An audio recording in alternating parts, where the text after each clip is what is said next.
Maybe we can bring you in Maybe this. once. What do you like to do? No, you can't afford me, Rick. And we're not doing this for the sake of because we enjoy doing it. We're doing it because it's part of the art. And we're being excluded from the art. Don Cornelius banned Rick James from Soul Train after this moment. But the real war was just beginning. Well, I've been wrong before, brother. You know, I know I said you would never be nothing, but you know, now I gotta eat my words. I said the same thing about you, and I was true. They thought Rick was just another wild artist they could embarrass on television. They had no idea who they were really dealing with. Rick, you so hot. Oh, yes, I am. Could one of you girls blow on my face or something? You are Cool me off? so hot. This wasn't Rick's first war. He'd already escaped the Navy, dodged the Manson murders, and built an empire that saved Motown. Don Cornelius was about to learn why you don't mess with the king of punk funk. So, let's get into it. It all started with the tension you could cut with a knife every time these two were in the same room. Their beef was loud, messy, and impossible to ignore. You could see it in their interviews. Don always gave off an air of barely contained frustration whenever Rick was in the building. It's for the sake of because we enjoy doing it. We're doing it because it's part of the art. And we're being excluded from the art. The first time Rick James hit the Soul Train stage, the crowd was hyped, but nobody was ready for what came next. Right out the gate, Don Cornelius came with the shade, low-key questioning Rick's wild style and over-the-top personality. It was tense. Don's cool, laid-back vibe clashing with Rick's loud, in-your-face energy. But Rick wasn't the type to just sit there and take it. He clapped back with that signature wit of his, cracking up the audience while catching Don a little off guard. I'm happy for you. Yes, Don. Couldn't happen to a better person. Hey, well, that's what I said last time I was on your show, and you disagreed with me. Well, I've been wrong before, brother. You know, I know I said you would never be nothing, but... At first, it just seemed like harmless back and forth. Rick James was always oozing confidence. Some might even call it arrogance. And Don Cornelius had a way of throwing slick little jabs when the mood struck. Fans just figured it was two big personalities putting on a show. And for a while, that's exactly how it played out. Rick would roll in, bring the funk, and trade playful shots with Don. But behind the scenes, yeah, things weren't nearly as cool as they looked on camera. It's as successful for you. So save your money, because you will be seeing us in the motion pictures. In one of their most talked about interviews, Don straight up called out Rick's reputation for being, let's just say, a little wild. Rick, clearly not having it, hit back with a sly grin. Unpredictable gets people talking, Don. Isn't that why you invited me here? The tension was thick, but Rick, being Rick, brushed it off like a pro. Still, folks behind the scenes started noticing. What used to be playful jabs were starting to feel a little too personal. The moment everything really shifted, a lot of people point to that one interview where Rick straight up trashed Soul Train. He called the show stuck in the past and said it needed to get with the times by embracing newer, edgier acts. Like, well, himself. Of course, word got back to Don, and let's just say, he wasn't amused. Insiders claim Don took it as a sign of disrespect and quietly started phasing Rick out of future episodes. And let's be real, Rick James was always a little too wild for TV. Back in the late 70s, Motown was struggling to stay relevant, and Rick came through with that raw, funky energy that kept the label alive well into the mid-80s. But Rick James's journey didn't start with fame and fortune. It started with chaos, rebellion, and an ego bigger than Buffalo, New York, where he grew up. We were 11 months apart, so we did everything together. My mother dressed us alike. Long before he became the self-proclaimed king of punk funk, James Ambrose Johnson Jr. carried himself like he was destined for greatness. He wasn't just another kid in Buffalo. He was the kid, already walking, talking, and acting like a star before anyone even knew his name. Most kids push boundaries as they grow up, sneaking out, skipping school, or testing authority. But James, he took it to another level. He wasn't just getting in trouble, he was living like he had nothing to lose. His mother, Mabel, was a professional dancer for Katherine Dunham. but she also worked as a numbers runner to support the family. This meant young James was exposed to both the glitz of show business and the dangerous side of the streets at an early age. While he got to witness jazz legends like John Coltrane, Etta James, and Miles Davis up close, he also saw crime, hustlers, and the harsh realities of survival. That wasn't the only thing he experienced too soon. In his autobiography, Glow, Rick claimed he lost his V-card at just 9 or 10 years old to a 14-year-old girl in his neighborhood. He later said, "My kinky nature came in early." S became a major theme in his music and personal life, shaping his persona as the self-proclaimed king of punk funk. By his teenage years, he was already restless, convinced Buffalo was too small for him. He wasn't just a fan of music, he believed he was meant to be in it. He was skipping school, running wild, and finding every opportunity to surround himself with the right people. While most kids were still figuring out what they wanted to do, James carried himself like he was already a legend in the making, and he had no patience for authority. He didn't want to follow rules, take orders, or fit into anyone's expectations. That rebellious streak would follow him for the rest of his life. But even as a young man, it was clear he wasn't wired to play it safe. He wanted more, and he was willing to break the rules to get it. Rick James wasn't just dreaming of success, he expected it. Even before he had a record deal, a hit song, or a famous name, he acted like the world would eventually bow at his feet. In his mind, it was only a matter of time. But before Rick James became a household name, he had a complicated journey.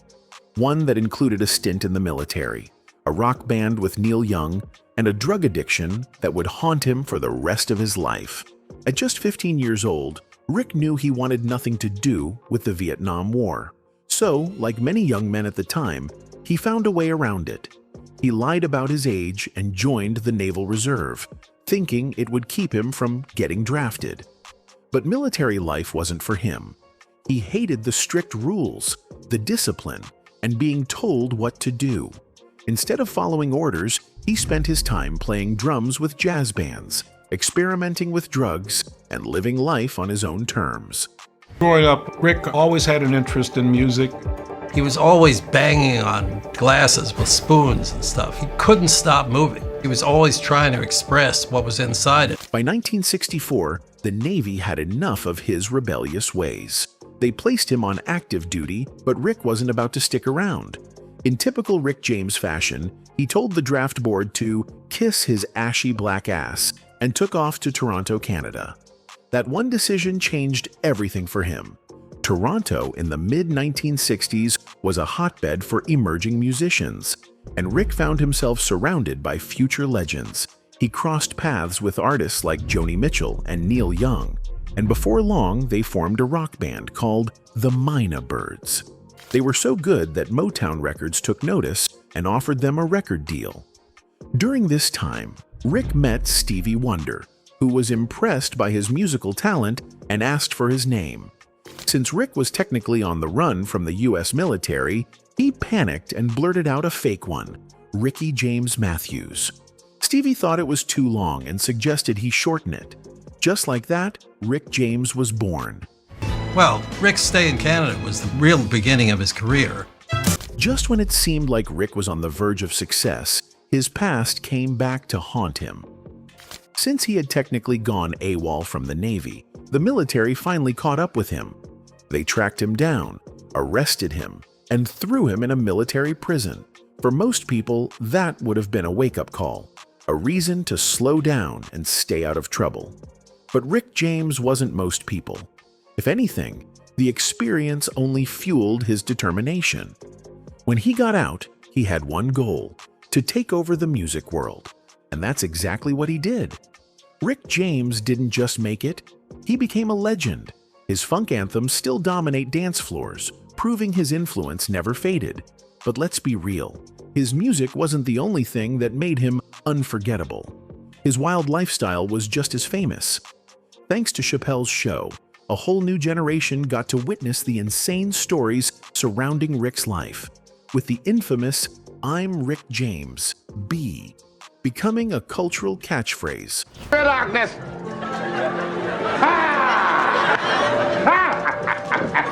One of the craziest Rick James stories involved two unlikely names, Mike Tyson and Alfonso Ribeiro. Yes, Carlton from The Fresh Prince of Bel-Air. According to Tyson's memoir, Rick strolled into a hotel one night, greeted Tyson like an old friend, then turned to Ribeiro and said, "Aren't you an actor?" Before Ribeiro could answer, Rick punched him in the face and took his beer. Even Tyson, one of the toughest men on the planet, was left speechless. But Rick's journey wasn't just about partying and music. He had some dark times, too. When he first joined the Navy, he was just 14 or 15 years old, already getting into trouble with drugs and stealing. He thought the military would straighten him out, but instead, he ended up being sent to Vietnam. What he saw there shook him to his core. The destruction, the violence, it was too much. That's when he decided to escape to Canada. His early days in Toronto weren't easy. He got jumped and beaten badly not long after arriving. Luckily, 3 men, including Levon Helm, came to his rescue, helped him up, and took him to a concert. That night changed everything for Rick. Seeing musicians perform made him realize he wanted to dedicate his life to music.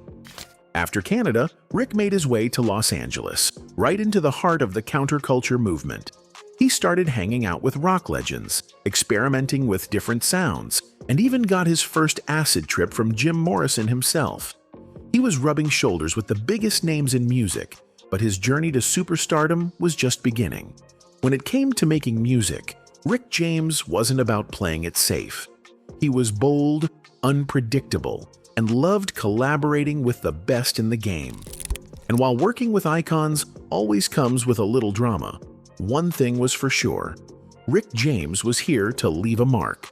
Stevie Wonder was a huge inspiration for Rick. But he wasn't just someone Rick looked up to. He actually gave him advice that stuck. Stevie told him, "Forget the rules. Make your own."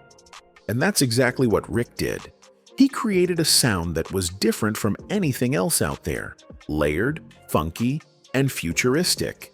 Those unique beats and wild grooves? You can thank Stevie for pushing him to think outside the box. And let's not forget Tina Marie. She wasn't just another duet partner, she was his creative soulmate. Rick found her at Motown, saw her potential, and the rest is history. Their duet, Fire and Desire, absolute legend status. Behind the scenes, they pushed each other hard. Rick challenged her to go bigger and bolder, while Tina fired back with ideas that kept him on his toes. That spark between them, it showed every time they shared a stage or dropped a track together. Pure magic. Finally today, pop singer Rick James is being accused of all kinds of terrible things, and authorities are taking it very seriously. But while Rick was making music history, there were also dark moments in his past that couldn't be ignored. In 2020, a woman came forward with serious accusations against him, claiming he had assaulted her back in 1979 when she was just 15 years old.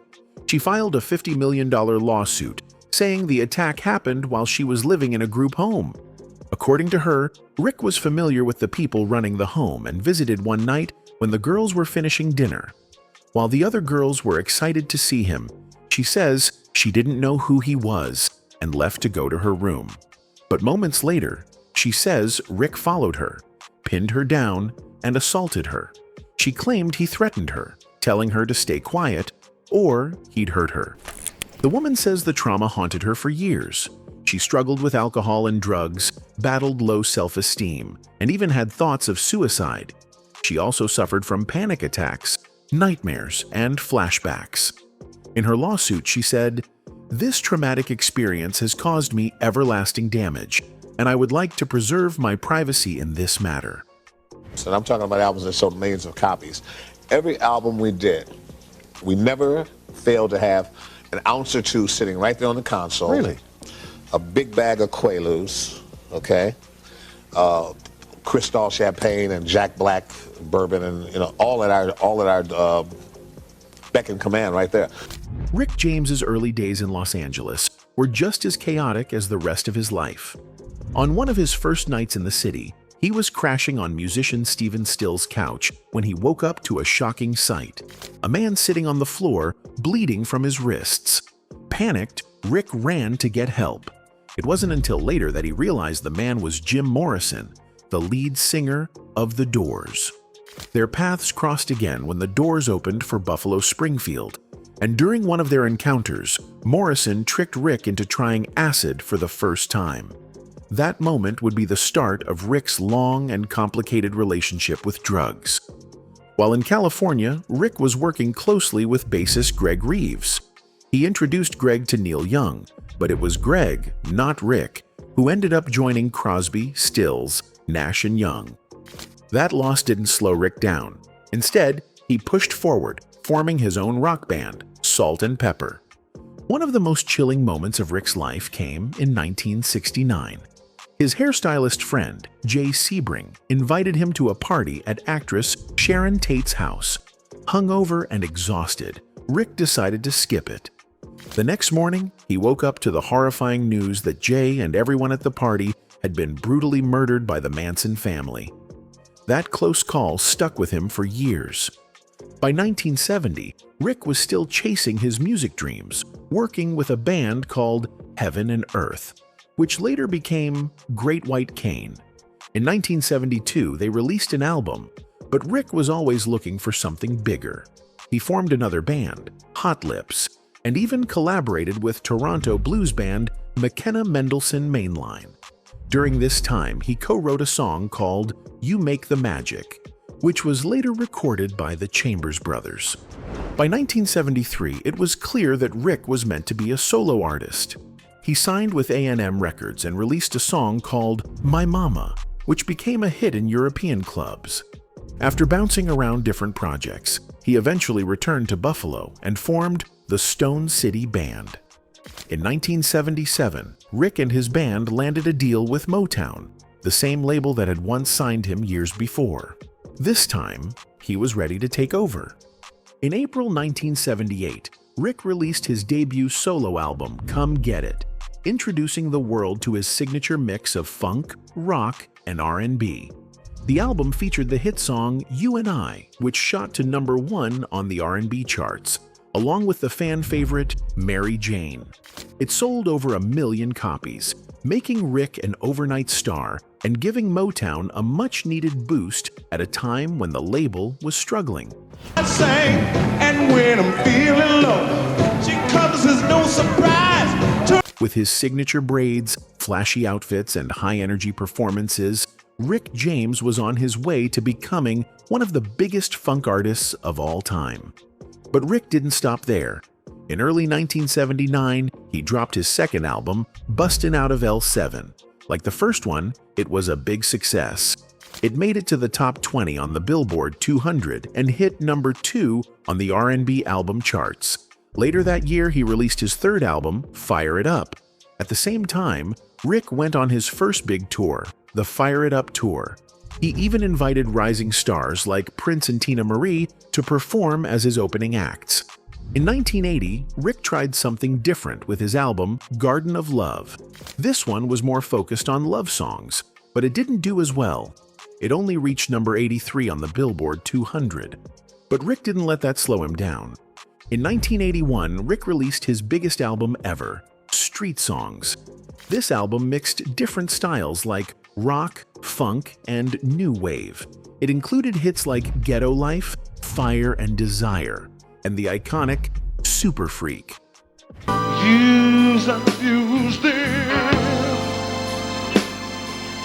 The album was a massive success, selling over 4 million copies worldwide.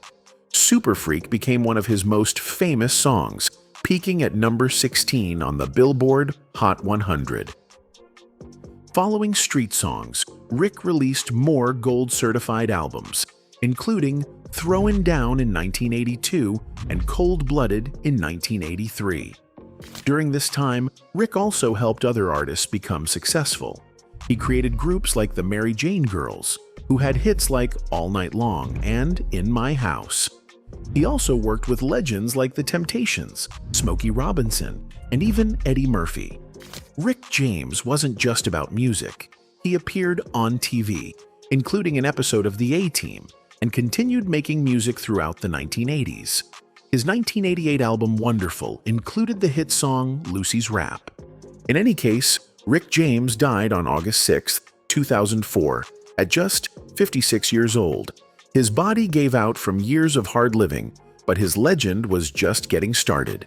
The man who went AWOL from the Navy, survived the Manson murders, and built a funk empire that saved Motown had finally met his match. Not from industry politics or powerful executives, but from the demons he'd been running from his whole life. But here's what makes Rick's story so powerful. He never apologized for who he was. In a business that demanded black artists stay in their lane, smile on cue, and never challenge the system, Rick James said, "Fuck that," at every turn. He was too wild for Soul Train, too honest for Hollywood, and too real for an industry built on fake smiles and manufactured personas. Don Cornelius thought he could embarrass Rick on television and put him in his place. Instead, he created a legend. Every time someone told Rick he was nothing, he came back harder, funkier, and more unapologetically himself. The beef with Don wasn't really about two egos clashing. It was about what happens when an unstoppable force meets an immovable object. Rick represented everything the old guard feared. A black artist who owned his sexuality, controlled his image, and refused to bow down to anybody. Today, Super Freak still gets crowds moving. His influence echoes through hip-hop, and new generations discover the king of punk funk through viral memes and legendary stories. Rick James won the only war that mattered, the fight for artistic freedom. He lived fast, burned bright, and left a legacy that no industry politics could ever touch. That's the most gangster move of all. Anyway, that's it for this video, folks. Bye.